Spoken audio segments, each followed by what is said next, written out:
Nesse exato momento, a Itália está em sérios apuros. E isso não é dito na imprensa nem em agências de turismo que querem te levar para lá. A Itália é uma das economias mais fascinantes do mundo, porque está enfrentando a maioria, se não todos, os principais desafios econômicos que outros países ao redor do mundo estão enfrentando, mas de alguma forma está lidando com todos ao mesmo tempo. Fica comigo até o final desse vídeo para você descobrir algo verdadeiramente terrível que está acontecendo na Itália. Sejam bem-vindos ao canal Pasta Secreta. Aqui te revelamos todos os mistérios e tudo que há de oculto no mundo. Deixe o seu like, inscreva-se no canal e verifique o sininho para não perder nenhum vídeo e ficar por dentro de tudo que te esconderam até hoje. A Itália tem alguns dos mais altos níveis de dívida nacional do mundo. Tem uma população envelhecida, um êxodo dos poucos jovens trabalhadores qualificados que ainda possui. Também está lidando com desigualdade regional, crescimento lento, receitas fiscais não confiáveis, e suas antigas indústrias líderes mundiais foram superadas globalmente. A Itália também serve como um estudo de caso incrível como um país que lidou com problemas como globalização, realocação francesa e comércio restrito, o que está causando muita preocupação entre países como EUA, Rússia, China, Estados do Golfo e, é claro, a própria Europa. Muitas dessas incógnitas são algo que a Itália vem lidando há pelo menos as últimas 2 décadas. E é parte da razão pela qual o país tem sido uma economia em declínio há 15 anos agora. O que parece ruim, mas estranhamente algo que, por um lado, a economia está lidando bem, e por outro lado, fez dela o lar de algumas das maiores taxas de pobreza na União Europeia. Uma coleção de países que as pessoas normalmente associam com riqueza relativa, pelo menos em comparação com a maioria do mundo. Além de ser uma ótima visão do que o futuro de nossas próprias economias pode parecer, a Itália tem algumas características econômicas verdadeiramente fascinantes que valem a pena explorar individualmente, mesmo que por nenhum outro motivo, além de serem realmente interessantes. A Itália, juntamente com a Alemanha e França, representa mais da metade do produto interno bruto total da União Europeia, uma união que coletivamente forma a segunda maior economia operacional do mundo. Nos últimos anos, o mercado negro tem sido responsável por até 1/4 do produto interno bruto total da Itália. E enquanto a suposição lógica aqui seria pensar no padrinho, a realidade é ainda mais estranha e interessante. A Itália teve sua parcela de escândalos econômicos nos últimos anos, mas você pode não saber o que realmente está acontecendo se ler apenas algumas fontes de notícias ou depender de algoritmos de mídia social para dizer o que está acontecendo. No Grand News, cada história vem com uma rápida análise visual de viés político, factualidade e propriedade das fontes de relatório, tudo respaldado por avaliações de 3 organizações independentes de monitoramento de notícias. Por exemplo, essa história recente sobre o plano da Itália de confiscar 835 milhões de dólares da Airbnb foi coberta por mais de 50 veículos de notícias.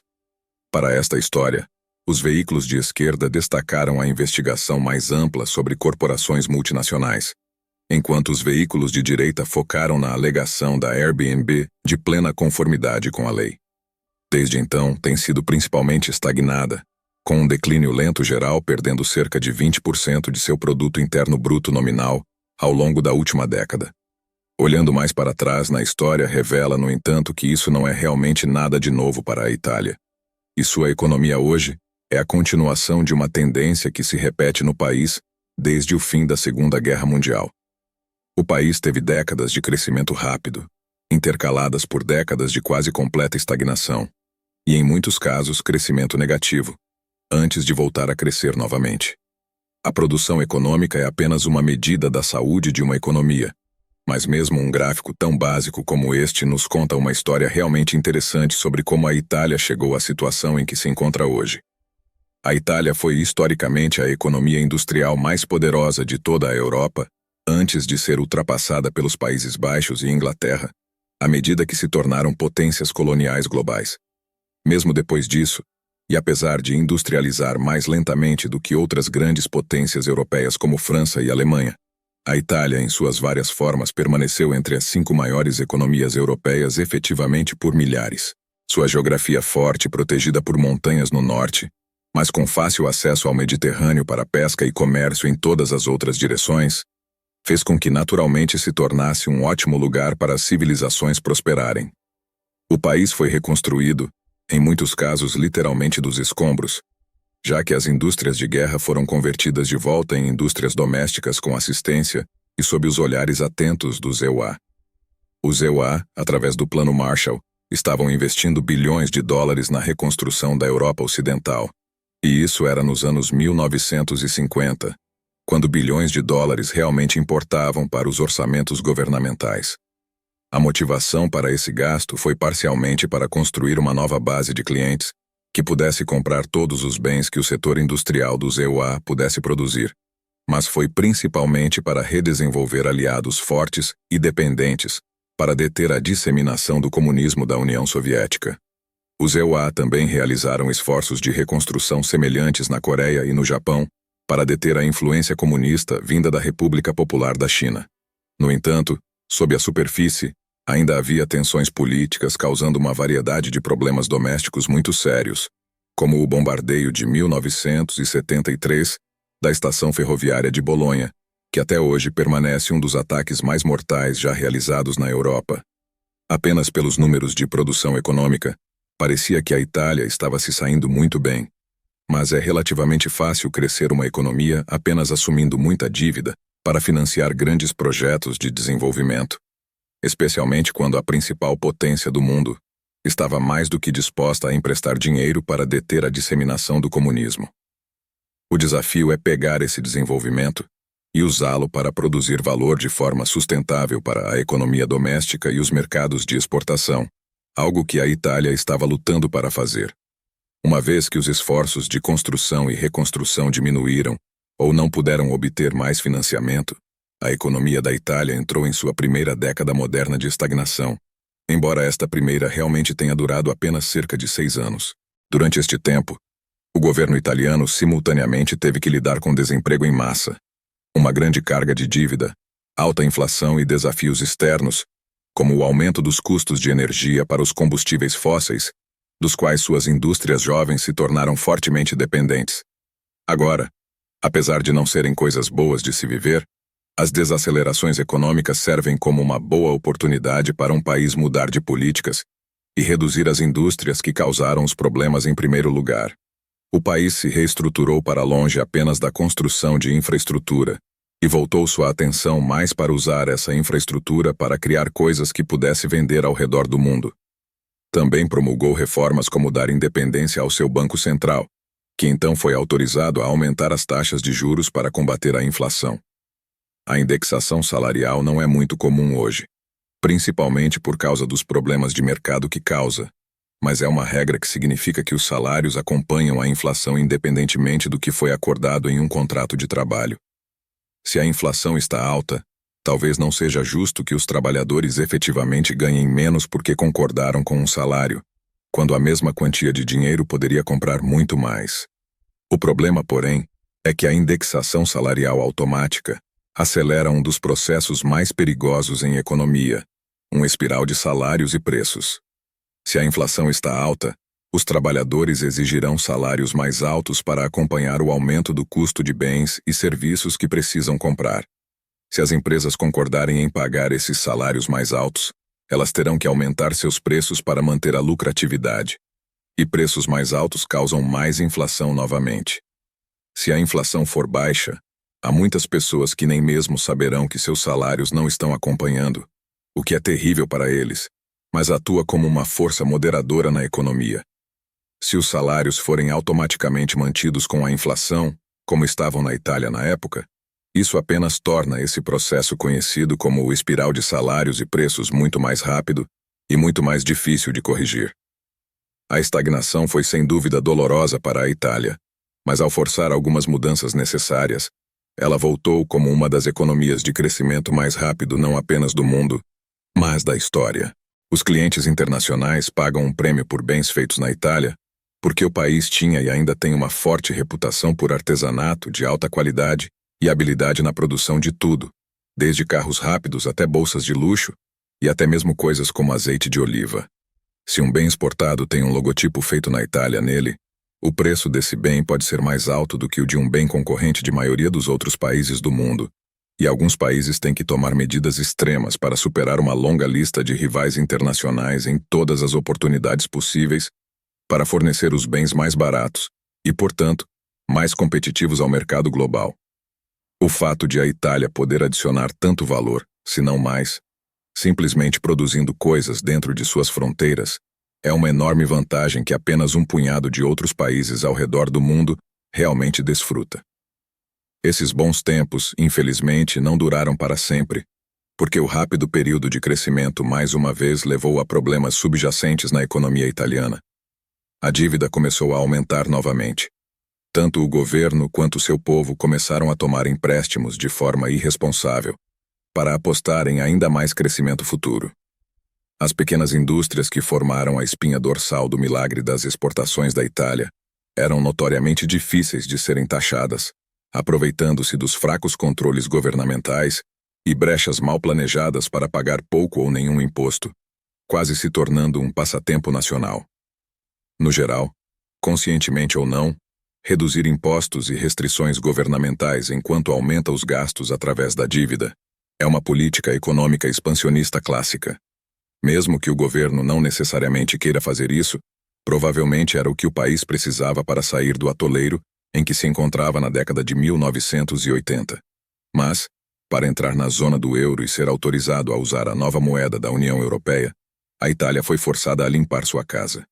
Aumentar a regulamentação, reduzir a dívida e aumentar os impostos, tudo funciona para retirar dinheiro da economia, o que, mesmo que fosse a coisa certa a fazer, ainda colocou o freio no crescimento econômico. Após uma breve pausa, o país, em um tema recorrente, mais que dobrou sua produção econômica em menos de uma década, mais uma vez se tornando uma das economias de crescimento mais rápido do mundo. Entrar na zona do euro tornou mais fácil atrair investimentos estrangeiros, trabalhadores estrangeiros e compradores estrangeiros de seus produtos. As vantagens da zona do euro também coincidiram com o desenvolvimento geral adicional da manufatura italiana e o surgimento de indústrias como o turismo. Então, é claro, o país foi atingido pela crise financeira global e pela crise da zona do euro, e desde então caiu em mais um período de estagnação, só que desta vez, em vez de durar menos de uma década, já dura quase 15 anos. A razão pela qual passamos tanto tempo explorando os detalhes das histórias econômicas únicas da Itália de crescimentos e planaltos é porque ela levanta uma questão óbvia para a nação. Ela pode fazer isso de novo? Obviamente, ninguém pode prever o futuro, menos ainda os economistas. Mas se a história se repetir, parece que a Itália está atrasada para dar mais um passo nesta escada estranha de produção econômica. Infelizmente, é claro, não é tão simples. E há uma série de novos desafios que se combinam com alguns dos antigos desafios históricos, que estão tornando uma reviravolta italiana típica e improvável. Isso não seria um problema por si só, exceto pelo fato de que tem uma baixa taxa de natalidade. Então os jovens não estão ingressando na força de trabalho para compensar as pessoas que deixam a força de trabalho, que no final das contas, e infelizmente não há uma maneira agradável de dizer isso, tornar-se-ão um fardo sobre os recursos. Esse problema também foi acelerado pelo fato de a Itália ter uma das maiores taxas de jovens graduados, se mudando para outros países onde podem ganhar mais dinheiro por suas habilidades. Como economista muito respeitado, e alguém que tem experiência em treinar alguns dos alunos mais brilhantes da Itália, ele nos deu uma visão fantástica deste problema. O segundo ponto de vista é que devemos entender do ponto de vista da competição por talentos, que os países que estão perdendo esses indivíduos, talvez porque tendem a ser supereducados para o nível da economia nesse país, deveriam pensar seriamente nas oportunidades que um país ou região específica dá a esses indivíduos. Portanto, quando muitas pessoas em uma região estão empobrecendo enquanto outras estão enriquecendo, você pode acabar com um país que está dividido em partes, ou até mesmo em guerra consigo mesmo. A desigualdade regional pode ser causada por uma série de fatores econômicos, mas um dos mais importantes é a forma como o governo aloca seus recursos. Se o governo escolher gastar dinheiro em estradas, portos e ferrovias no norte em vez do sul, as empresas que querem se localizar nessas áreas onde a infraestrutura é melhor terão uma vantagem injusta sobre as empresas localizadas em áreas onde a infraestrutura é pobre. É uma economia informal que é tão grande que muitos economistas pensam que é na verdade responsável por até 25% do produto interno bruto total da Itália. Por outro lado, Os pequenos empresários que têm suas próprias empresas, informalmente não têm muito a ganhar com a formalização de suas operações, especialmente quando isso significa que eles terão que pagar impostos. Essas empresas estão basicamente lucrando por estarem fora do radar do governo, e pagar impostos realmente as machucaria mais do que ajudaria. A economia italiana tem sido historicamente o lar de algumas das indústrias mais poderosas do mundo, mas todas elas foram superadas por indústrias mais eficientes globalmente. As empresas italianas costumavam dominar indústrias como automóveis, moda e alimentos, mas agora estão lutando para competir com empresas estrangeiras que podem produzir bens a uma fração do custo. As grandes empresas podem se dar ao luxo de investir em tecnologia de ponta que torna suas operações muito mais eficientes, enquanto as pequenas empresas simplesmente não têm os recursos para fazer isso. Isso significa que as pequenas empresas italianas estão perdendo negócios para empresas estrangeiras que podem produzir os mesmos bens a preços mais baixos. A Itália tem alguns dos trabalhadores mais qualificados do mundo, e se o governo investir em educação e treinamento, poderá criar uma força de trabalho que possa competir com qualquer outra do mundo. A Itália também tem uma das melhores infraestruturas do mundo, e se o governo investir em modernizar essa infraestrutura, poderá criar um ambiente em que as empresas italianas possam prosperar. E finalmente, a Itália tem algumas das melhores universidades do mundo. E se o governo investir em pesquisa e desenvolvimento, poderá criar uma economia baseada no conhecimento que possa competir com qualquer outra do mundo. E você? O que acha de tudo isso? Deixe nos comentários. De qualquer forma, te agradeço por ter assistido até aqui. Te convido a clicar no vídeo que está aparecendo agora na sua tela para entender como a França está se tornando uma nação morta a cada dia que passa. Até a próxima.